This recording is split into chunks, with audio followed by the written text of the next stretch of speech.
Israel के पहलौठे Reuben के पुत्र।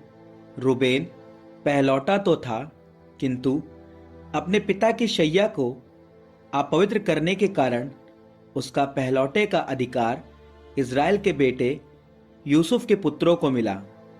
इसलिए वंशावली में रूबेन का नाम सबसे पहले नहीं लिखा गया है।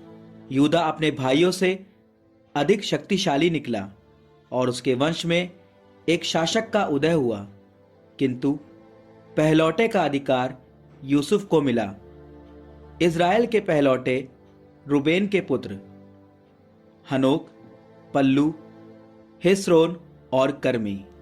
योएल के वंशज उसका पुत्र शमाया, शमाया का पुत्र गोग, गोग का पुत्र शिमई, शिमई का पुत्र मीका, मीका का पुत्र राआया, राआया का पुत्र बाल और बाल का पुत्र बैएरा, जिसे अस्सुर का राजा तिलगत पिलन एसेर ने निर्वासित किया। वह रूबेन वंशियों का मुखिया था। उसके भाई बंधु अपने अपने कुलों के अनुसार वंशावली में नामांकित हैं। मुखिया यईएल, फिर जकर्या और अजाज का पुत्र बेला, जो शेमा का पौत्र और योएल का प्रपौत्र था। यह वंश अरोएर से लेकर नेबो और बाल-माओन तक बस गया। वह पूर्व की ओर उस उजाड़ खंड की सीमा तक रहता था जो फरात नदी के इस पार है, क्योंकि गिलआद में उनके पशुओं की संख्या बहुत अधिक हो गई थी। उन्होंने साउल के दिनों में हग्रियों से लड़कर उन्हें पराजित किया। बाद में उन्होंने गिलआद के पूर्व के समस्त क्षेत्र में हग्रियों के निवास स्थान अपने अधिकार में कर लिए।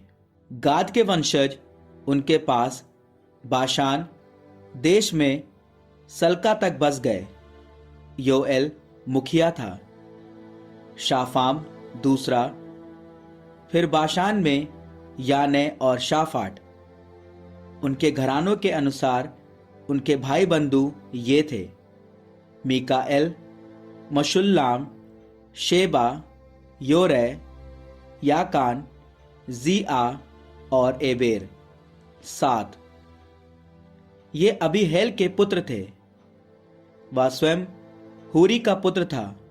हूरी यारोआह का पुत्र था।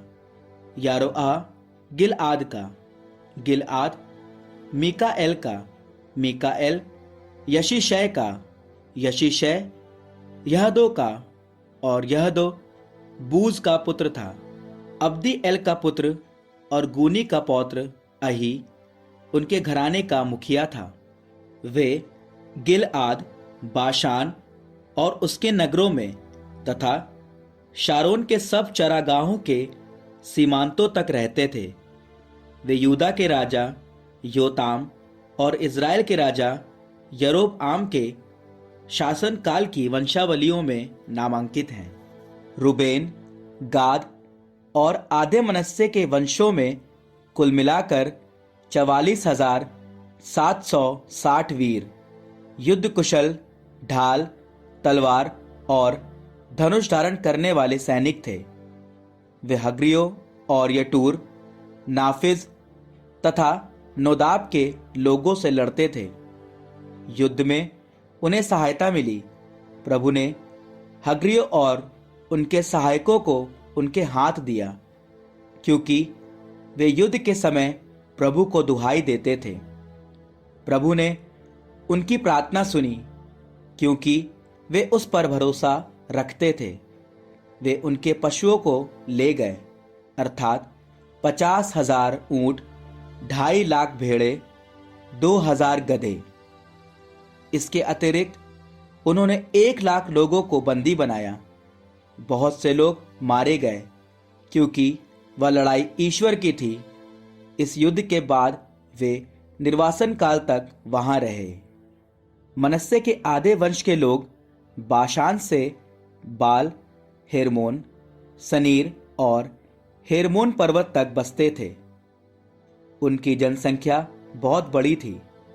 उनके घरानों के मुखिया ये थे: यशई, एलीएल, अजरीएल, यिर्मया, होदव्या और यहदीएल। ये वीर योद्धा, प्रसिद्ध पुरुष और अपने अपने घरानों के मुखिया थे, परंतु अपने पूर्वजों के ईश्वर के साथ विश्वासघात कर वे उन देशवासियों के देवताओं के अनुगामी हो गए जिन्हें ईश्वर ने उनकी आ जाने पर भगा दिया था। इसलिए इज़राइल के ईश्वर ने असूर के राजा पूल को प्रेरित किया और उसने रूबेन, गाद और आधे मनस्से के लोगों को निर्वासित किया। वह उन्हें हलाह, हाबोर, हारा और गोजान नदी के तट के पास ले गया। वे आज तक वहीं हैं। लेवी के पुत्र गेरशोन, काहात और मरारी। काहात के पुत्र अमराम, यिसहार, हेब्रोन और उज्जीएल। अमराम के वंशज हारून, मूसा और मिरियम। हारून के पुत्र नादाब और अबीहू, एलआजार और ईतामार। एलआजार पीनहास का पिता था। पीनहास अबीशुआ का, अबीशुआ बुक्की का, बुक्की उज्जी का, उज्जी जरहया का, जरहया मरायोत का, मरायोत अमर्या का, अमर्या अहीटूब का, अहीटूब सादोक का, सादोक आहिमअस का, आहिमअस अजर्या का, अजर्या योहानान का, योहानान अजर्या का पिता था। उसने उस मंदिर में याजकीय सेवा की जिसे सुलेमान ने यरूशलेम में बनवाया था। अजर्या अमर्या का पिता था।